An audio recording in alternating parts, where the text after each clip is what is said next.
Thank you, Doug. I'm quite nervous, actually, so bear with me. And actually, in some ways, it's because no one could be more surprised than me to find myself in this dearly loved place giving this lecture. Because when Richard first proposed this series of 5 lectures, as I left Emmanuel, all I could think of was the wonderful people whose arms I could twist, who give me the pleasure of hearing them. I didn't then imagine having to do the same myself. And of course, I did twist wonderful arms. Rob Macfarlane, that deeply admired writer and thought shaper who belongs here. The brilliant writer of plays, Madeline Bunting, and I think Madeline's here. Yes, she is, Madeline. Love, I think you're the only one of the 4, so very special welcome. International lawyer Philippe Sands and radical economist Mariana Mazzucato. And all of them are names to conjure with as leading contributors to public debate. At first glance, they may seem disconnected, but there was purpose in the choice. And that purpose is what ultimately persuaded me that I could stand here tonight and try to draw some threads together. But I must start by thanking Richard, because I have admired him ever since we first met in the late 1980s, so easily 30 years ago. And I was a young campaigner at CPRE, and he, a leading, influential civil servant. And I did indeed go on to work for him briefly in the Cabinet Office when he was Cabinet Secretary. And I was somewhat improbably, it has to be said, recruited to try to make sense of the fledgling women's unit. And he showed me the true mettle of his leadership by standing up for me against a strong and opinionated minister, which I've never said publicly, but he did. And then, of course, I did have the joy of succeeding him here after my long stint at the National Trust. So thank you, Richard, and thank you for more than that, because at a time of jeopardy, frankly, for many public services and public servants, your highly principled, wise, and unswerving integrity is an example to us all. And thank you, Doug, who has generously hosted these lectures over his 5 years here. And Doug, you'll have seen already, he brings amazing energy, commitment, and his own wise and diverse experience to the role. And I'd hazard a guess that there are few colleges where there's a trio of living masters, and I say living masters, there might well be a trio of non-living masters, who knows, who get on so well. You should see us at the Boat Club dinner, and have such a shared sense of vision for this remarkable place. So, what have the Reynolds Lectures been about? In part, definitely the people and issues that I've cared about and struggled with all my life: the environment, culture, purpose, beauty. In part, my own thinking as I moved from running campaigning charities into the National Trust and then here, and then a new stage of life since as a non-executive on the boards of some of the most interesting organisations in this country: the BBC, the Grosvenor Estate, the Cathedrals Fabric Commission for England, and, yes, the National Audit Office. And in part, of course, it's just been an unashamed luxury to hear the ideas of people I greatly admire. So let me try to draw some of those threads together, because we began in 2022 with Rob Macfarlane, who gave us an early sight of the narrative that was to become his book, Is a River Alive? And in that book, he explored in true Macfarlane style, both literally in the river, I hope you've read it, by the way, and intellectually, the emerging rights argument for nature, a shift from an anthropocentric view that nature exists for our benefit to one in which nature needs and requires a voice and rights of its own. And in the years since, of course, the debate has moved on profoundly, with rights now given to the suffering River Wye in a charter endorsed by every public authority in its catchment, and a voice of the Wye in ecologist Dr. Louise Bodnar. Then came Madeline, who writes about place more beautifully than anyone I know, taking as her text the First Nations saying, "Wisdom sits in places." She traced her growing appreciation of the significance and meaning of place from the plot about her father's relationship with an acre of land on the edge of the North York Moors, through love of country, a journey through the Hebrides, to the seaside, England's love affair, which recorded the gritty reality and powerful character of England's struggling coastal towns. And I'm extremely jealous that she's now writing about the River Severn. I wish I'd thought of that myself. In 2024, Philippe Sands gave us a tour de force on the parallel emergence since the 1940s of the legal different definitions of crimes against humanity and genocide, and building on these, the still emerging idea of ecocide in a world badly in need of environmental protection. He, true, traced that shift from an anthropocentric view of our right to a secure environment, an approach that has not reversed nature's decline, to the harder question of nature's own rights and how, as a society, we're struggling to accept the responsibilities that might follow. And last year, for those of you who are here, Mariana Mazzucato gave us a whirlwind account, and it was whirlwind, of the ways in which our historic systems, current preoccupations, and conventional economic theory are failing both the planet and our society. But also, more optimistically, she showed how a more sophisticated approach is both possible and essential. She spoke of how properly designed mission-led government could provide the leadership we need, but only if the missions add up to something more meaningful for the long term. Growth is not a mission is the line of hers that stayed with me longest. And looking back, I don't think it's an accident that all four found their way by different routes to the same destination, that we can't go on treating nature, the economy, and our communities as things that exist independently of each other and for our short-term benefit. Each, in their own way, was making a case for taking the long view and taking responsibility for it. And that is the thread I want to pull on tonight. So what is my perspective on the problems we face today? The title might give you a clue. Let me take them one at a time, because I think too often we talk about climate, societal needs, and placemaking as though they were separate challenges, when in fact they should be both integrated and reinforce one another. So first, we are in a mess, and I don't mean politically, tempting though that might be, because we've known for decades that human-induced climate change is disrupting natural systems and pushing us towards a tipping point that will make large parts of the planet uninhabitable. That is no longer a prediction, but an increasingly evidenced reality. Storms, floods, heat, drought, and unpredictable weather are now commonplace. And climate refugees from flood risk or overheated areas are becoming as much a feature of mass migration as war or oppression. It will only get worse unless we realign with the 2015 Paris Agreement's 1.5 degrees limit, but many doubt that that is now possible. The recent Climate Change Committee report on adaptation presciently foresaw what super hot temperatures would mean for our schools and infrastructure. We're still, I think, absorbing the equally serious realities of nature loss, which has always trailed climate change in public understanding. I learned, though, serving on the advisory panel for Professor Partha Dasgupta's 2021 Economics of Biodiversity Review, that nature loss is in fact the more serious threat, because our climate operates within the biosphere, and if that is fatally disrupted, restoring any kind of balance becomes impossible. Nature has an extraordinary capacity to regenerate, but at a global level, human activity overtook that capacity sometime in the 1950s, tipping us into the Anthropocene. And unless we find a new balance, we will not restore the planet's capacity to sustain us. The planet, in other words, will be fine. It has seen mass extinctions before, and it will see them again. The difference this time is that we are knowingly engineering our own. Second big challenge, our challenges have outgrown the way we make decisions. Many of our public policies date back to the 1940s, when a mission-led, unusually joined-up post-war government, as I explored in my book, addressed urgent material needs, health, education, food, housing, jobs, alongside what they called our non-material needs, nature protection, national parks, the arts, and planning for good places to live.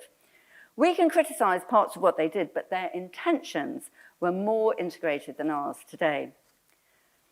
That joined-upness did not survive the never had it so good years of the 1950s and 60s, when the race for growth really began. And we all know that our lives have grown more complex since. People now live with chronic, long-term conditions rather than acute illnesses that can be fixed. And we face a growing mental health crisis, especially among the young. Diets and lifestyles have shifted towards cheap, often ultra-processed food and inactivity, driving rising obesity, diabetes, and poor public health. And despite post-war ambitions for a more equal, meritocratic society, inequality is now rife, both economically, with the gap between rich and poor narrowing from 1945 to 1980, but rising sharply since, and spatially, with regional convergences in the same earlier period, giving way to divergence since. We often talk about it as the North-South divide. And the narrative of the left behind is now commonplace, a source of political unrest to which some attribute the Brexit vote and civic disturbance. But for nearly 6 years now, as Richard said, I've had a unique and privileged bird's eye view of government spending as chair of the National Audit Office. People were very surprised, by the way, when I got that job, because no one had ever seen me as an auditor, but I love it. I love it for that bird's eye view. And actually, I observed that it is getting harder, not easier, to spend the 1.3 trillion public expenditure budget well, particularly since many of the old certainties on which policy was built keep shifting. Today's challenges are intersectional and need lateral rather than vertical thinking. Yet government still works through siloed departments, each with its own budget and narrow remit, each judged against its own targets rather than the outcomes that matter to people on the receiving end. Governments have, of course, repeatedly tried to fix this. The Starmer government's missions, abandoned within a year of the 2024 election, are simply the latest in a long line of good intentions that have come to little. We will doubtless struggle on, but every time an NAO report calls yet again for better cross-government working, I find myself yearning for leadership bold enough to try something new. Perhaps we're on the verge of this, who knows? Third, we've lost sight of what actually makes people content. We have become so instrumentally driven, so fixated on short-term growth, that we've forgotten, or perhaps never understood, that what makes people content is rarely money alone. This was the theme of my book on the place of beauty in public life, where I argued that people are motivated by qualitative ambitions as much as quantitative ones, and in hard times, such as we live in now, a narrative focused on growth that nobody actually experiences just breeds skepticism and frustration. Growth, as Mariana made clear, is not a mission, but the hoped-for outcome of a clear vision with policies aligned around it. And we know that the most successful growth in practice is as much about improved quality of life as the quantity of material benefit. Yet we measure GDP obsessively, while the things that actually make people content, belonging, beauty, health, family, time, trust in our neighbours, communities, and institutions, we hardly measure, or at least if we measure, what do we do about it at all? In a world where growth is elusive, governments might do better to offer people a more honest vision of what you might call a good life, meeting material and non-material needs in an unspectacular but meaningful way, rather than more broken promises. So what do I think we should do about all this? Well, there's not, I am certain, any simple policy fix. But I think we need three things working together. First, a way of binding ourselves to long-term thinking. Second, a genuinely regenerative economy in which nature, the environment, and people flourish. And third, a renewed seriousness about place and, of course, beauty. I'll come to each in turn. But first, I hope you'll indulge me in a personal detour, because the case I want to make grows out of 45 years of trying, in various roles, to live it. Going right back, I left this university determined not to follow my contemporaries into the city. I was drawn to the voluntary sector, and my first job, secretary to the Council for National Parks, gave me an extraordinary opportunity. It was a tiny charity with 1.5 staff, so I learned to run an entire organisation from the ground up, bookkeeping, minutes, the lot. My first lesson, though, was about leadership. CNP's president was Lord John Hunt, the leader of the first successful ascent of Everest in 1953, and still in 1980 a national hero. He reminded me often that his great achievement was not reaching the summit himself, but getting someone else there. That lesson in humility, aim for the goal, not the credit, has stayed with me ever since. The conservation zeitgeist in the early 1980s was heady. Farmers were ploughing up Exmoor's heather moorland, the very reason for its designation. Major infrastructure projects were targeting national parks, and nobody felt they were properly funded or protected. The incoming Thatcher government had inherited a promise to better protect them, and its Wildlife and Countryside Bill reached the House of Lords literally the month that I started work. I was thrown straight into the fray, briefing MPs and peers, drafting amendments, writing speeches, as the public was simultaneously waking up to conservation and the environment. I moved to the larger, more influential CPRE in 1987, around the time I met Richard, where the challenge was subtler than at CNP. The issue there wasn't keep out, but where and how to find space for necessary housing and infrastructure while recognising the value of and protecting the countryside people loved. I inherited the job from Robin Grove White, a brilliant role model and campaigner. And in those days, CPRE was a real force. In and out of Whitehall and Parliament, prominent in the press, repeatedly seeing off attempts to weaken greenbelt and planning protections while supporting necessary development in the right places and achieving some of the first green shoots in agriculture policy. We learned to be both defenders and negotiators, not just saying no, but showing what a better yes might look like. They were heady days and I loved them. But, as you've heard, I had an itch to see government from the inside. So in 1998, when senior Whitehall posts were first opened to external applicants, I applied to be director of the Women's Unit in the Cabinet Office, arguing that 18 years' experience trying to mainstream the environment into transport, energy, housing policy, etc., could be turned to the challenge of mainstreaming gender across government.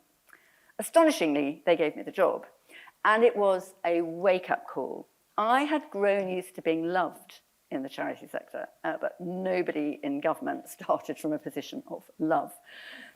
Other new units, like the social exclusion unit, were much more appealing politically than women, so there was little traction and some hostility. I quickly learned a new skill. One might call it subversive, certainly invisible leadership. Rather than asserting our authority, I worked on getting others with more power to take the lead and make the case their own. So we worked with the Treasury on why the pay gap was bad for the economy, and then with DSS on why policies for better work-life balance would benefit everyone, not just women. It was slow, often frustrating work, but it taught me that real change often arrives in unexpected ways and through someone else's advocacy. But I wasn't there for long, for just as I felt I was getting traction, the job of my dreams came up, Director General of the National Trust. That was also quite an audacious thing to apply for, I have to say. But this was another wake-up call, because I was young, female with 3 small daughters and very different from my predecessors. I went in wanting to recapture the founder's zeal and found an incredible, well-intentioned organization that had many, many strengths, but at its core, frankly, did not love the millions of people who sustained it. The most common sign at the National Trust properties in those days was "do not." Walk on the grass, picnic, step over the rope, sit on that chair. Now, I visited the US National Park Service just before taking over the job, and I became captivated by their new mission of arms open conservation. I knew exactly what that meant and how different it was from the arms closed culture that I felt at the National Trust. We're in control. By all means, come in, but wipe your feet and behave yourself. So I went back on my first day to the Trust Grand Office, as it was then, no longer, in Queen Anne's Gate in the heart of London. And on my very first day, announced that we would be doing arms open conservation, and watched as everybody solemnly closed their arms. So I had a big think at that point. But what followed was 5 years of change and often criticism, listening to genuine fears about dumbing down and risks to precious places, while persuading our staff to experiment, doing conservation work in front of people, involving them in decisions about acquisitions, and working with properties that were not loved by the communities around them.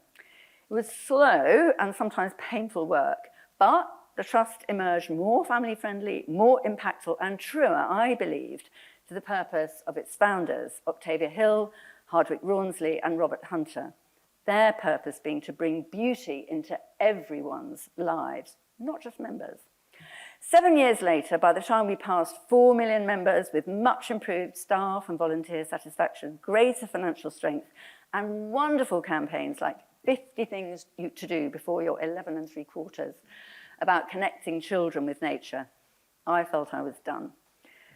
Though it broke my heart to leave the trust, and it did, but I could not have come to a happier place. I followed Richard here, and I'm proud that my own main legacy, Emma Enables, developed with Sarah, who's here, I've seen her, Sarah Bendel, where's she? There she is, brought the same arms-open approach to the college. We've always been a hugely successful college, but I felt there was more we could do to look at students' whole lives and prepare them better for life beyond their degrees, helping them to acquire skills like public speaking, teamwork, and healthy living. And it's wonderful to see that that's now at the core of college life, along with, of course, the beautiful new buildings we built. And around the same time, I joined the BBC board just as the Savile crisis broke. And I helped it. It was very, very challenging through what felt like an existential crisis. But those experiences, alongside the trust, taught me the resilience and purpose-led leadership I've come to value. But coming here also gave me time to think. When I left the trust, I announced that I'd write a book, and everyone, including me, assumed it would be about my years at the trust. But when I sat down to write, it turned out to be about something deeper, beauty. I realised that beauty is what had driven me all my life, from my parents' adventurous love of the countryside passed on to me and my sisters, through Hoskins' making of the English landscape, which I discovered as a Cambridge geography student, to those early campaigning days at CNP and CPRE. I've always been motivated by the powerful, intangible value of landscape in particular, and the way, even in a material world, it draws such deep and lasting responses from people. Researching the book, drawing on the National Trust's founders and the source of their inspiration, I found this was true throughout history. Beauty has always mattered to people, not as something superficial or just in the eye of the beholder, but as a shared, often unspoken bond that ties people to each other and to place. And ultimately, I'm sure that's why we did win so many of those campaigns over the years, because even those hard-pressed and economically focused governments somehow understood that beauty is rooted in the human psyche. It's beyond price, and it's deeply important to our society. But where is beauty now? Frankly, invisible. It's virtually gone from public dialogue, with politicians embarrassed to speak about it, treating it as sentimental or a luxury for the prosperous. Yet Octavia Hill was passionate that beauty was for everyone, that it brings contentment and joy in a world where material wealth is simply not available or deliverable to many people. I wanted my book to recapture beauty's place in our national conversation. I can't claim that it did, but it did win a few allies. Oliver Letwin and Michael Gove in particular were very taken with it.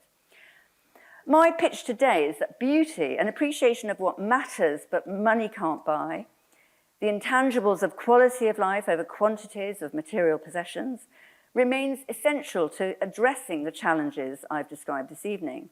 What has gone wrong, short-termism over long-term system thinking, material growth over quality of life, sectional fixes over integrated solutions, is in a sense the antithesis of what thinking about beauty does to people. For beauty is not just about aesthetics, but it's a way of thinking that touches deeper values and holds complexity while striving, as we all do, to make our own lives as satisfying and beautiful as we can. It asks us to value what is irreplaceable and place those values alongside the consideration of more material benefits. And this is, I would argue, exactly the discipline our public life has lost. And much of this, I've come to believe, is captured by the value of place in public policy. The physical, cultural, historic, and contemporary values that make us, astonishing research shows, all of us, proud of where we live, and it is the foundation of community. The more I think about it, the more I'm convinced that if we are to find solutions, place-based thinking and policies have to be at their heart. And to achieve that, we need better to understand the qualities of place, people's condition and aspirations, what they value, what they want to keep, and what needs to change. That is a profound challenge to the top-down, one-size-fits-all practice of much of our siloed government structure, which assumes that everyone and everywhere is fundamentally the same, leaving much policy place blind. It's little wonder to me that people are frustrated and feel that governments of all shapes and sizes are out of touch. And as I'm sure you can see, we're at a pinch point on this nationally. Andy Burnham's leadership offer is essentially about place and about decisions made closer to the ground, collaboratively and in an integrated way, as the precondition for better services and more contented people. We're clearly going to see this played out, and soon. Now, some of this, of course, is already happening, and local government reform might, in fact, offer us a clearer and more consistent set of structures for devolved decision-making. Andy Burnham's promised a revolution in the allocation of resources between the centre and devolved structures, not all of which we must remember will be mayoral authorities. So there's going to be different, almost a sort of hierarchy of devolution. But if this is the moment when place is about to be revived as an organising principle for government, I say, bring it on. So where does that leave us? It's easy, isn't it, to criticise the system and analyse the problems, but I do feel duty-bound to try to pose some solutions, however tentatively. And though there's probably a million things that should be done differently, I've tried to boil it down to 3. With, of course, beauty at their heart, and therefore people at their heart. For what I'm talking about ultimately is what people strive for, which is not always the same thing that they say to opinion pollsters or what politicians say they hear. First, at the core of what we need is long-term thinking for purpose, a skill that seems perpetually to elude us. 3 of my 4 lecturers spoke in their different ways of the deeper frameworks of justice and rights that must change if we're to reframe our timescales. Rob set out the emerging rights framework for what we once thought of as inanimate, rivers, ecosystems, which now we understand have needs of their own. And interesting, if you look at the rights that have been declared for the River Wye, to flow and perform its natural functions, to biodiversity, to freedom from pollution, to a healthy catchment, to recover, to representation, that is a real shift in the humility with which we make decisions, to establish nature's rights not for our sake, but because they're a basic requirement for any future at all.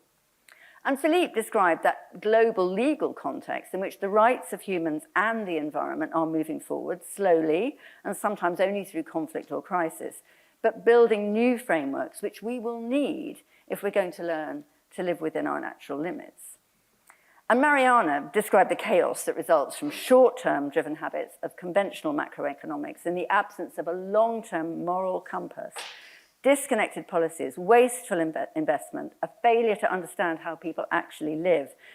And she charted both the disappointments and the potential promise of mission-led government. So I conclude that long-term thinking is necessary, but not enough on its own. We need that moral compass to know what we are leading for and what we are trying to achieve. And that again reflects the fact that people are not driven by short-term preoccupations alone. They care about their grandchildren and the future of society. And of course, we have an example of an attempt at this in Wales's Wellbeing of Future Generations Act in 2015, which requires politicians to weigh the needs of future generations in every decision and legally obliges public bodies to improve social, economic, environmental, and cultural well-being for the long term. Its aim is to anticipate and prevent problems rather than just reacting to them. It's a deceptively simple idea to think about those who are not yet born, to put ourselves in their shoes.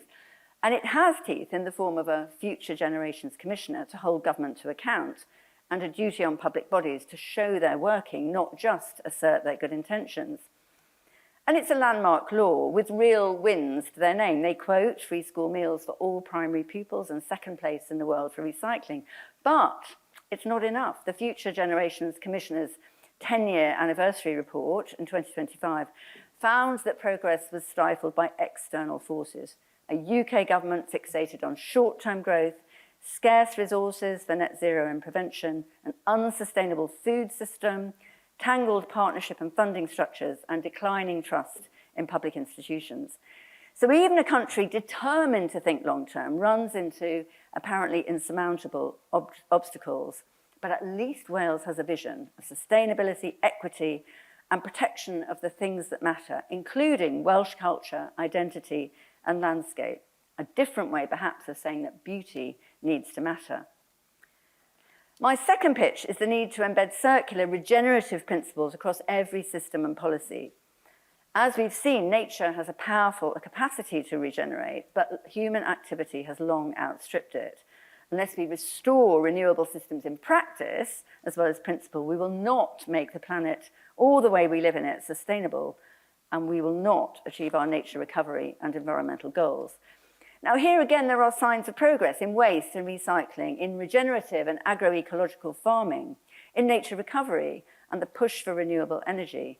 But honestly, these remain modest against the prevailing take, make, waste economy and the evidence of continuing deterioration of natural resources. Yet we know the benefits a circular economy could deliver: a secure economy alongside falling emissions, healthy soils, and sustainable local food systems leading to healthier people, less exposure to fragile supply chains, better and more local jobs. What we lack are targets and sector plans across all industries. Without them, circular economy risks becoming another phrase that trips off the tongue rather than a system we consciously build. And third is place, and yes, beauty embedded in place. Because long-term thinking can't operate in a vacuum, divorced from how those ambitions are delivered on the ground. As Madeleine showed so clearly in her book on England's left-behind coastal towns, well-intentioned local authorities and charities are too often left bemused or even stranded by inconsistent, siloed policy from above, with too little help for communities in obvious need, and above all, too little trust placed in those communities to shape their own future. For it is at the level of place that disconnected policies can be joined up and turned into support that actually meets people's needs. And it's those in a place who are most motivated to recognise and protect what makes it distinctive and valued. In many places, local authorities and charities and many others already work together to make good things happen, though it's often despite rather than because of the systems above them.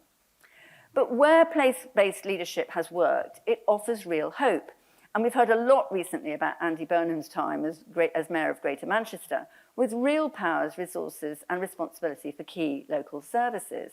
He focused on the things that people see and value, the everyday fabric of urban life: buses, trains, housing.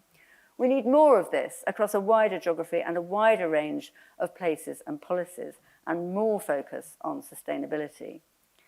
David Scaife, the Mayor of York and North Yorkshire, with its large rural hinterland, has been unusually proactive in embracing the rural dimensions of his role, championing vulnerable rural and coastal communities, sustainable food and farming, and access to the outdoors.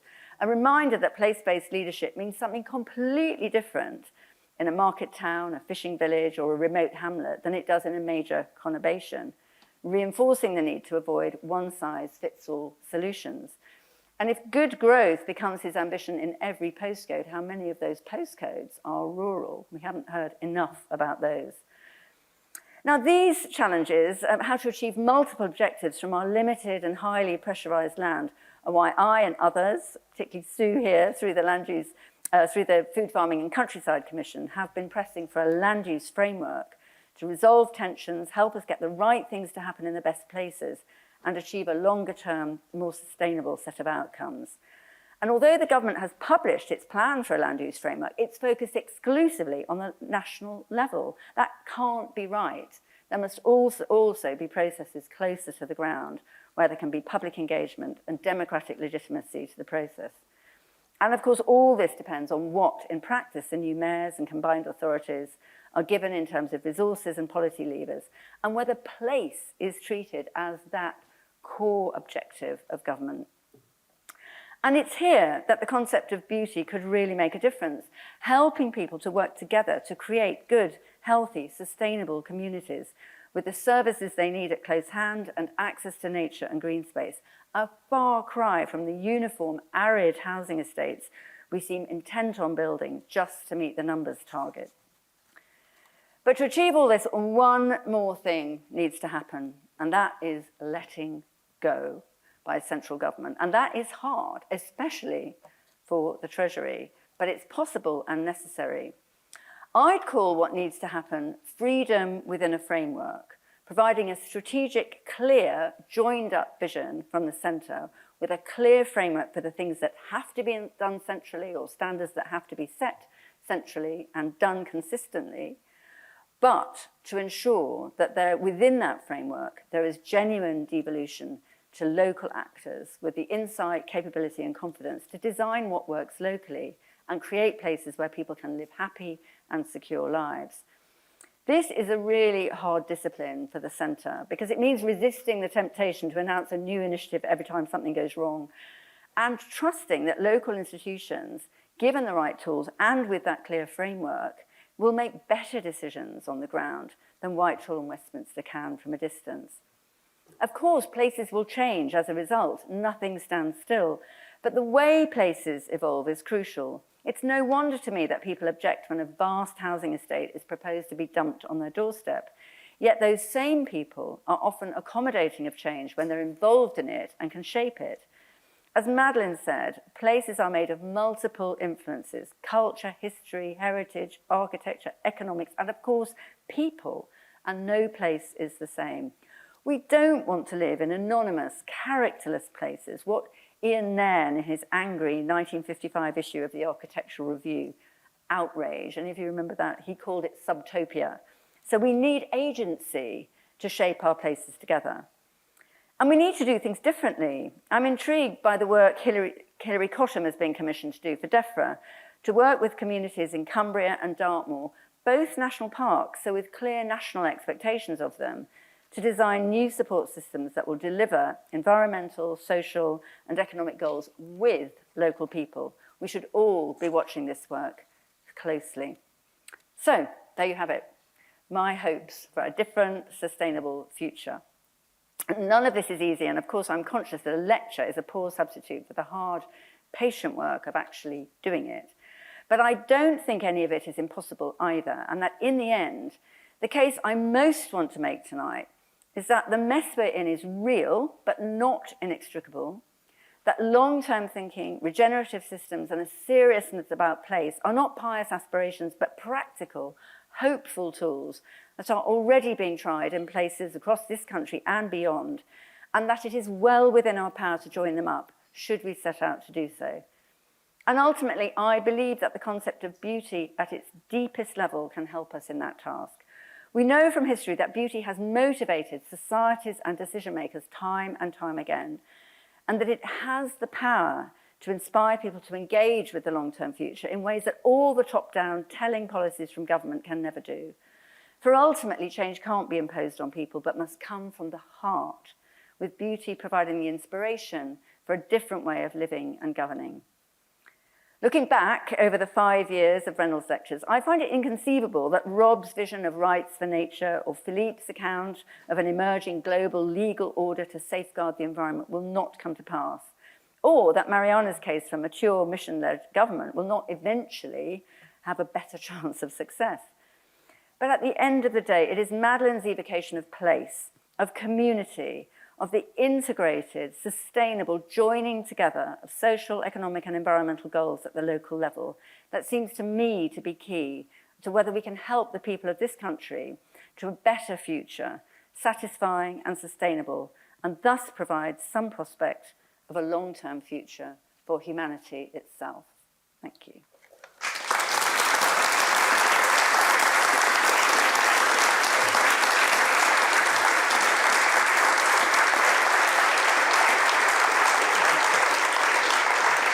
Happy to stand. Yeah.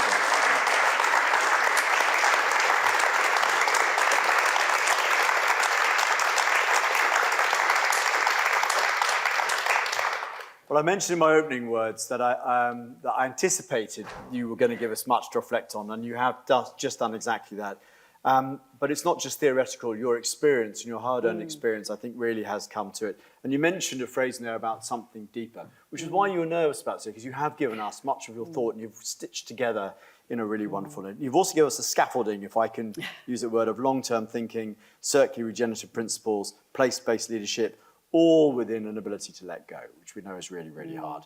And you've given us hope, which I think all of our speakers have given us over time, and much to reflect on.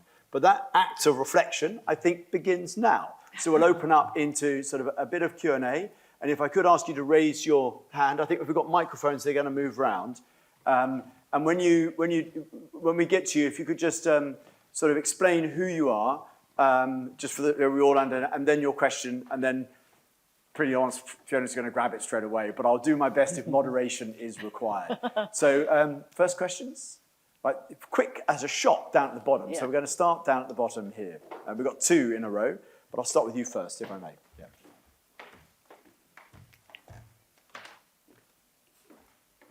That was an absolute tour de force. I'm thinking about the work that we did in Cambridgeshire around the land use framework. Yes. And how much what you said was reflected in our experience right here. I think one of the things that we reflected on here and in the other places we worked was the way in which government had, over time, depleted the capabilities and the capacity for placemaking, the ability to do the work that's needed. What might you say to us to give us some hope that we can rebuild that pretty quickly now? Thank you. Sue's referring to some work we did actually largely after I left here on trying to design a land use framework for Cambridgeshire, given the incredible pressures it was facing from housing and development, and also the lack of water, which we all know about, and the sort of unsustainability of particularly of agriculture in the fens. And I think we were, the jolt that we found was just the overwhelming pressure for short-term growth, for lots of housing. And actually, it's really interesting. I'm not as close to it as I was, but they have backed off the numbers of housing because they realise they just can't do it. And in fact, this is the story of the 1.5 million target for housing generally. The government puts these enormous targets out there, and actually the system can't deliver. So I think there's an issue about capability across the piece, actually. I think we do need to have local authorities massively invested in, and national park authorities. We have Alison here, and I love national parks still. There is just such a big opportunity to build people's confidence and capability to do remarkable things. Frankly, at the end of the day, I think it will be better outcomes than trying to run things top down. And that's the challenge we've got, is that no one has at the moment has had the confidence to make that big shift. Now, Andy Burnham says he's going to do it. I have no idea whether he'll be able to pull it off. But it's not just money, it is absolutely capability. And it's capability for a purpose. If it's a capability for more growth at all costs, it will spectacularly go wrong. Because what people are inspired by is building places that they can actually see will work and function for the good of a bigger society than just a short-term gain. The discussion was right there. Yeah. I'm Sarah Franklin, sociologist here at Cambridge. Thank you so much for that really beautiful lecture, so articulate. And I know you don't have a long history in academia despite everything else you've done, but that's a masterclass in how to give a lecture. I wanted to ask you, speaking of Cambridge and the countryside, you mentioned at the outset that we don't necessarily have the solutions we need for the complex problems facing us, but in some ways, one of your central arguments about building social infrastructure into decision-making is something with a very long precedent. I worked with your colleague Robin Grove-White in the Department of Sociology at Lancaster on the government policy around science and trust in science after GMOs and BSE and all of that. And that was a very successful example of moving public trust into a profession that had been very resistant to it for all the reasons that you've so eloquently said. It seems now one of the most important issues facing the countryside is the energy transition, the absolutely massive energy transition. And it does seem that particularly that lesson about the social infrastructure in the countryside is missing. from that, really sort of dramatically missing from that, like no better symbolized than the debate over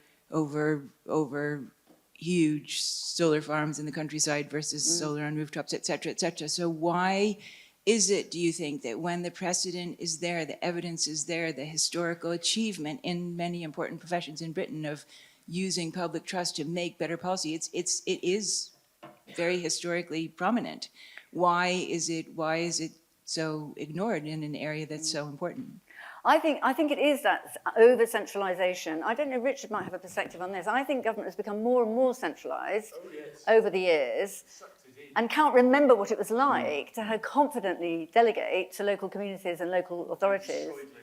Yeah, exactly. So I think exactly it's the same point as Sue raised in a way that we've got to somehow turn the whole thing over, because actually, you know, finding local energy solutions, there are millions of options for community energy systems that are likely to be far more effective and long-lasting than a single solar farm occupying, you know, acres in the countryside. But actually, there's no trust in government in those systems to develop what they see as adding up to the total. And of course, they have these totals which are completely undeliverable because they haven't got the mechanism to deliver them. So it's a continuously reinforcing cycle of things not happening. And that's why government feels very stuck at the moment, if I'm honest. I think government feels stuck. I think local authorities feel stuck. So someone's got to loosen it up. But if they loosen it up in the wrong way, I think we could see awful things. But if we loosen it up in the way that hopefully, you know, I've suggested, I think there's huge potential to do things well. If you come down, there's a lady on there. Yeah.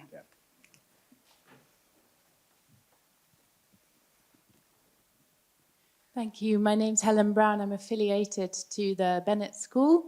I spent some years working for the European Commission where I thought about some of these patterns. I'm very supportive of devolution to local decision-making in place. But how do you avoid fragmentation and inefficiency when some learning and decision-making, even resource allocation, needs to be done at a lower level than the units you're working with? Will it be different coalitions between different places? Is it possible that we go too far with a pendulum and lose sight of the bigger coherent picture?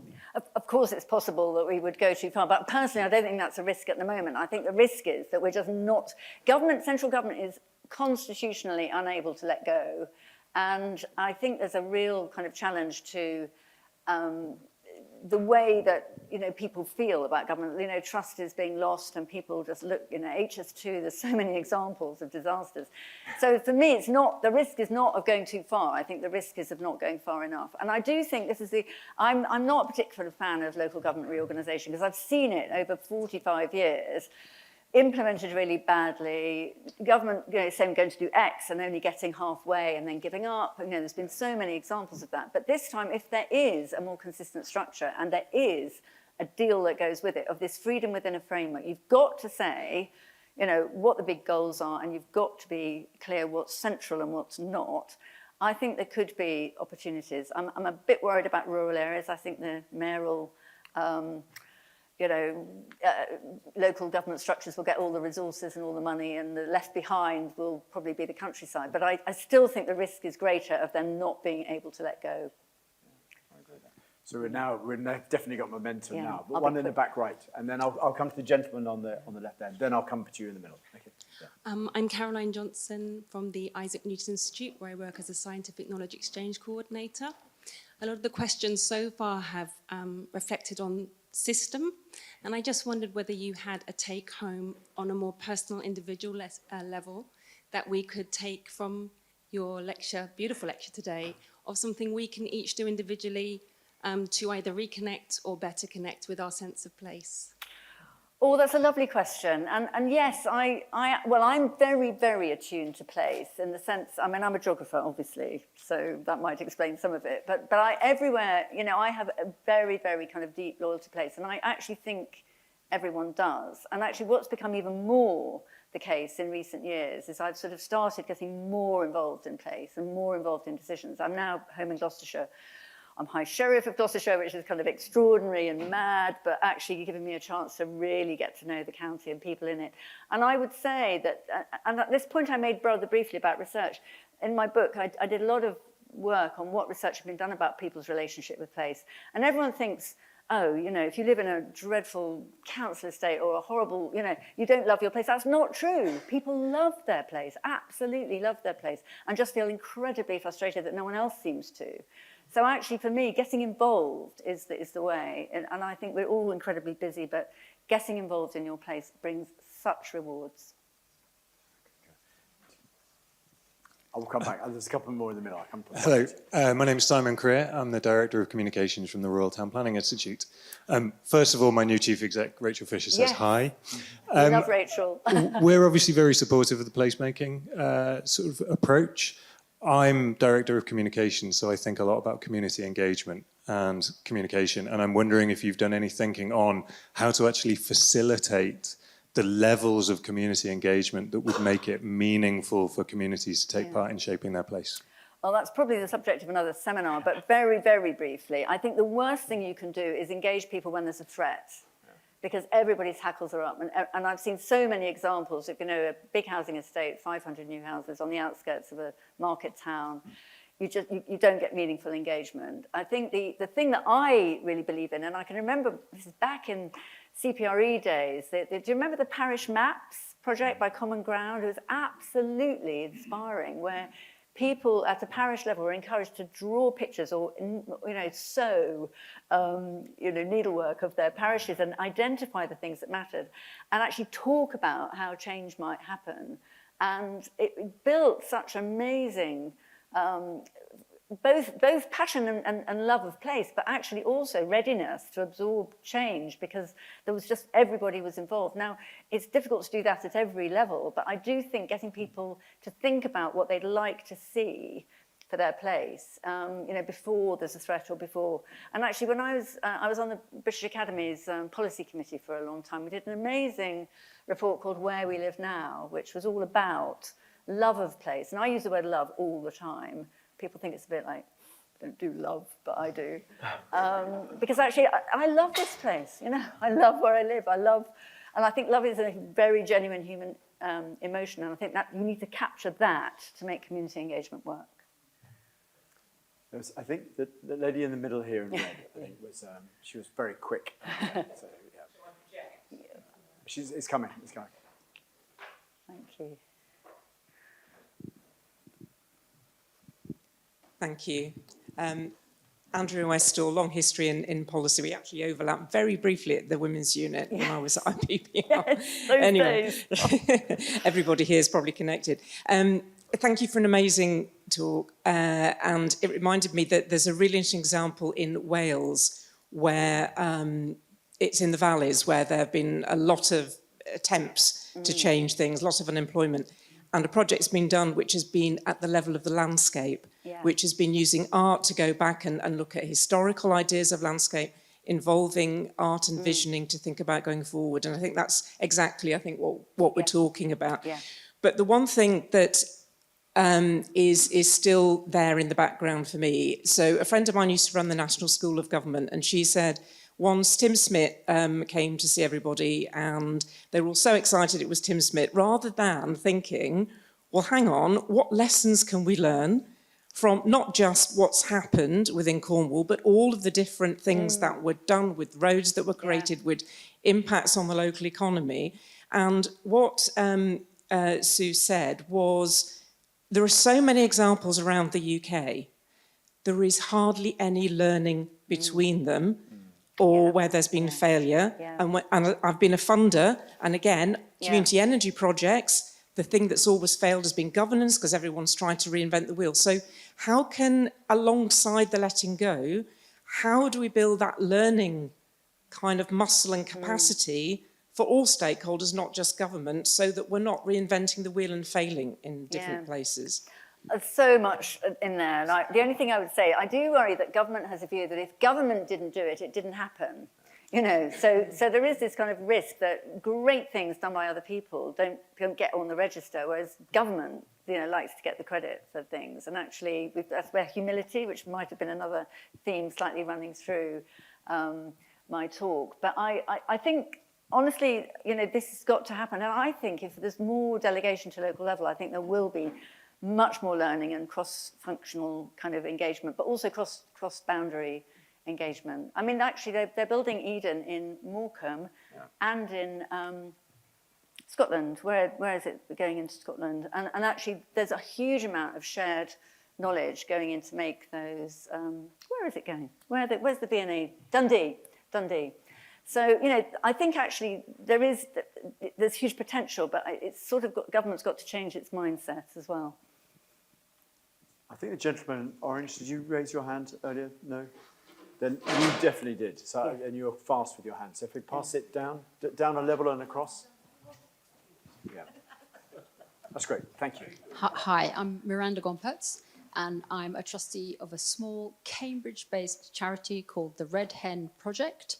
And we have been working with Hilary Cotham to deliver her experiment number 2, which is about putting the family first. Yeah. We look after families in Cambridge, in the CB4 and the Abbey areas, where there is extremes. This city has extremes of wealth and poverty. Yeah. On the exterior of it, there is a life expectancy 10 years less than at the heart. In this town, we have money to look after everybody and have more than enough money to spend for those of us who have it still. In this town, we should be able to deliver so much for our communities. And by supporting an organisation like the Red Hen Project, with not very much, it can make a huge difference to people right here. This is our place. And we deliver our help by supporting children to thrive at school. It is that simple. We are a small team, fewer than 6, with a number of volunteers. We have a particular relationship with Jesus College. They have opened their arms. Great. And we have walked through that door. Yeah. And I think there is room for every college to open their arms to a community within this town. Yeah. Go for it. Yeah. And, thank you. Together, we can all do so much better. Yeah. Well done, you. But, yeah. I'm going to take that one, I think, on that side of it, because I've worked with Sunita over it, and she's done a really good job working both the council and with the other colleges, and we are right behind on some of this. So we've partnered up with 3 charities in a structured manner, and we did that through a sort of a discussion with our community, staff, fellows, and students, and the 3 entities are really, really important here, because 2 of them live here in Cambridge all the time, and the third, the students, sort of come in and out, but often have a desire to be engaged in it. So we're partnered with Cambridge Acorn, which I think does a hell of a lot, as you know, for very complex situations inside domestic housing, which is often where the stress of what you're just describing manifests itself. With Jimmy's, the homeless charity, on the other side of Parker's Peace Trust, which again is another manifestation of what you talked about, and of course the Cambridge Food Bank. And you are sitting beside some people that have helped drive that for quite some time. So what we have found is, you know, yes, there are volunteers that engage, but actually opening our doors to allow them to run their things in here and us provide stuff for it, I think is really important. Like Jimmy's did a big event in here only just the other day.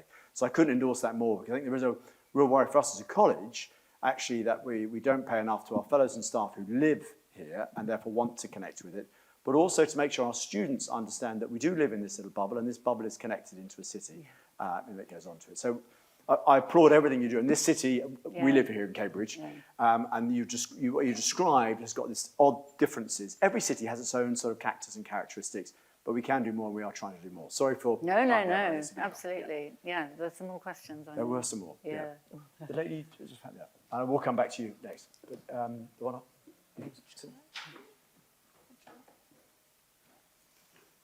then I've got one down here, which was and then I will come to the lady in yellow in the middle after that. Just want to say thank you very much, Fiona. It's been a great pleasure. You are, inspire and lead by example, and as you know, I was involved in the groupings that came to discuss the land use framework, so which was huge fun and really inspirational. Yeah. So thank you for that and for such an inspiring talk.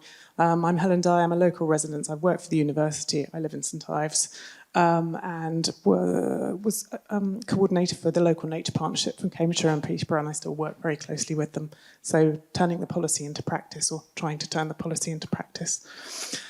Tim Schmidt, I remember, I think it was Tim here about 15 years ago in Cambridge, basically saying if you haven't got a vision, you're not going to get there. Yeah. So the importance of visioning and the LUF work was just an absolute joy to be part of all those sessions around visioning where you and the team called together all sorts of people from across Cambridgeshire.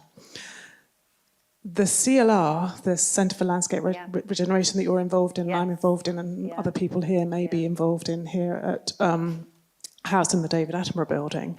Some of the social science that is coming out of that, one of the emerging themes that one of the researchers there is nature as luxury in the Fens. So she's done some really, Annette has done some great work on the perceptions and attitudes to the natural environment across local government and ENGOs, including farmers and landowners within that. So nature as luxury seems to be the emerging theme. People are yes, they value the place where they are, but nature is seen as a luxury. Economic challenges, education, health, more of a importance to the local people. The big initiatives that are happening, government-driven through Anglian Water, through the Environment Agency, Fens 2100, all the rest of it, met a few weeks ago. Big people from Google, Anglian Water, somebody who used to work for the IMF, others, and local representatives. I wasn't able to attend. Their sort of findings from their 2-hour, it was only a 2-hour workshop, but they've had a whole team of people from North Star Transition Lab or something, can't remember what they're called. They boiled it down. What's needed is leadership, facilitation skills, and getting everybody to work together, which is exactly sort of what you're saying, exactly what many of us have done through the various initiatives, including the land use framework. So how can we capture, what am I trying to say, how can we capture some of that magic, which we know we have the skills to do? If Cambridge can't do it, where the hell can? Or Cambridgeshire can't do it, where the hell can? And can you come and keep visiting Cambridgeshire, please? Well, actually, I mean, I was at the CLR today. Actually, I've been today, and it's a fascinating project and the thing that we're working really hard on is this belief that you ultimately can't achieve anything unless you have the communities with you. And I hope I've really stressed that today, because the reason people think nature's a luxury, or that climate change isn't happening, or that if it is happening, there's nothing we can do about it, or that Ed Miliband's bonkers, we haven't engaged them, actually. I mean, I think we have to be honest. All my life, you can blame the other people, but ultimately you have to say, if people haven't got it, it's, we have to take responsibility. And that, to me, is why I've emphasised throughout, leadership is really important, but people are really essential to any progress in this. And we've reached this complete impasse at the moment where, who knows what the next kind of leadership will say are the big priorities. But in a way that it's to me, it's a failure on our part to really engage with people sufficiently. So we've got to do that. The lady down here, and then there's the lady in yellow is next up. Thanks. I'm Belinda Gordon, and really inspiring talk. CPRE, but now the Landscape Institute. So themes running through my career. But you talk about the local and place as a kind of antidote to the national kind of impasse we're in. And I think I really agree with that. That seems to, even before Andy Burnham's sort of came to the fore, that seemed to be the sort of zeitgeist. But what can we do to ensure that the local then sort of inspires and leads the national out of the mess, rather than the sort of national mess politics is in sort of infecting the local? And I speak coming from Sussex, where we've just had local elections where Reform are now leading one of the councils. We are a rural area that is going to get a mayor in 2028. And if you look at voting patterns, it's likely to be a Reform mayor. I don't know the answer to that question. I guess most of us don't. But I suppose what I feel, though, is that the top-downism is really frustrating any attempts to hear different messages. And I think if we can get to a point where, I mean, actually, the interesting thing about Andy Burnham, and it's the same as my post-war government analogy, post-war government was not a Labour government just inventing things. It was built on a coalition of all parties who did the post-war reconstruction plan. That is, lots of people don't know that, but it's absolutely the case. Andy Burnham chaired the board, which had on it Tories, Reform, Labour, you know, other parties, minor parties. I mean, it was not a single political exercise. And actually, maybe there's something in there that comes, and maybe that's, you know, one of the answers, that it's not dependent on, you know, one side thinking they have all the answers and everyone else is rubbish, which is the current way of discussing politics. So I don't know the answer, but I think there is something in having to work together and forcing coalitions to make decisions. Yeah. There's a lady in yellow. Yeah, and then I'll come to you. Ah, hello. Land use framework. Yeah. Lovely. Hello. Lovely to see you. So I'm Nana Saidi. I work in DEFRA, so the most centralised of all the departments. Yeah. In the land use framework team where I lead on strategic spatial planning. So a lot of what you're saying in the discussion like resonates with what we've seen in the place-based workshop we did during the consultation. Yeah. Particularly the fact that when people understand the change that's needed and they're involved in the conversation, then there's way fewer conflicts, and like this kind of place-based aspect is very important. So as we're now kind of implementing the land use framework and looking at how government can facilitate the kind of landscape scale change that is needed to find better outcomes. And thinking about place, I guess so I've cheekily 2 questions. My first question is around how do we make sure these places are connected? So it could be, you know, city with its region. If we think about, you know, an outcome that we want around kind of flood protection for prevention that relies on the countryside around it. It could be around kind of farmers and nature, for instance. So how do we facilitate this place connecting as, let's say, central government? And the bonus question is, if, like, in 5 years' time, when we publish the new land use framework, what would be your wish? Oh, gosh. Well, I might talk to you another time about the second one. The first one, though, actually, and that's why I mentioned David Scaife, because he is mayor for York and North Yorkshire. And York is a relatively small city and this enormous rural hinterland, and he's taking it really, really seriously. And it's the first time I've seen that, and it's incredibly inspiring. And I think, is paving the way. And I think we talk about landscape scale, and obviously sometimes landscape scale will overlap local authority boundaries. They always do. National parks always do. I mean, this is life. But actually, if you're thinking at that scale, and you're not just thinking about the city, and you're not just thinking, I hate the modern plans, local plans, because they have what they call white land on it, as if nothing happens, no one lives there, it's not interesting. The only things they have on it are things that are changing all the urban areas. But the new strategic development statements are, I hear, well, except we heard the other day that they might not, sadly, but, you know, are going to cover every inch of land and therefore be engaged with all the issues about land use as well. They should be, but I did hear the other day that they might not.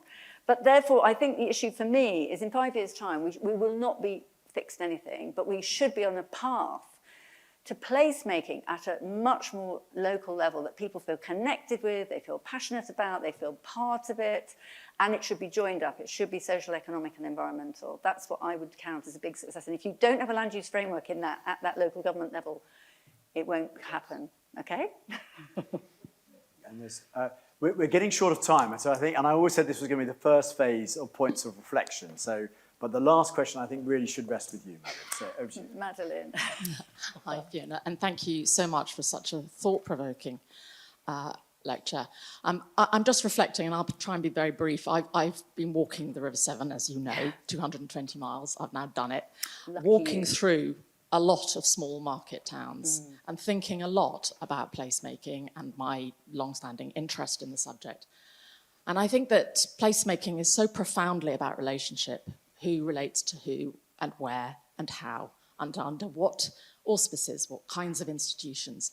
And the two things that have come out again and again in every town I visited is that these were places that made things. Yeah. And they no longer make them. And as someone who loves making things, from a family who have loved making things, I take that early Marx view that we are made human by the things we make. So that's one deep concern about the loss of making that all of these towns represent. Newtown in Wales was a prime example. Yeah. And how that's hollowed out identity and opportunity to build relationship. But the second one, which I also think gets really, really missed out, is the church, the religious institutions, which are collapsing. Yeah. We have 20 years, if that, left of parish congregations, and the church halls that they look after and make available for the toddler groups and the elderly coffee mornings, etc. They are crucial to the community building in so many places. And we all know there's 4 or 5 people in the congregation and they're all over 70. And like my mum, she's 92. Yeah. Exactly. So I fear that the placemaking that you think is absolutely central, and I'm completely with you, but a lot of the building blocks of that placemaking have been abandoned, stripped out. We have hollow towns, and the high street, another form of interaction. Anyway, I'll stop. You know, you've put your finger on it. I'm going to be very quick, but it's so important to say. And actually, you're completely right. I think that's where food comes in. I was in a meeting earlier today about how every market town in England had its local food suppliers up until about 50 years ago. And actually, that is a really, really practical way of rebuilding, not replacing everything that was lost, but rebuilding those sense of connection and that local food economy, which then sparks off making, you know, local products. And again, I had Cotswold tourism out on one of my High Sheriff walks the other day, and they said their whole vision for Cotswolds tourism is local products made locally by skilled people in the Cotswolds, not mass tourism coming to Bybury in a bus. And, you know, and so I think we can't rebuild the past literally, but I think the future has got to be about reconnecting those market towns with their rural hinterland. And if we can't do that, as for the churches, I mean, my cathedral's job, don't get me started, but I did a thing at the V&A last year, a big speech about why 50 years ago the V&A had 2 exhibitions, one on saving the country house, or the destruction of the country house, and one on saving the churches. Interesting, different language. We saved the country house, but we did not save the churches, and I've been reflecting on why, and I think some of it's institutional, but I think it's about not involving people in the churches beyond the congregation. So there's lots of resonances there. I must stop. Yes. And I'm going to draw this moment of us being, we could do this for hours, just looking at the number of hands that are there, which reflects, I think, on what has been an absolute stellar, both series, but also you're bringing it together. And as you've heard from many people, in a real tour de force in the way to give us a lecture. So I will draw, if I may, to this before we move to our next element. We'll have plenty of time when we get sort of the drinks element to go to it. But I think the last words in this formal part of it, I think quite rightly belong to Richard. So Richard, I'll ask you to take the floor once again.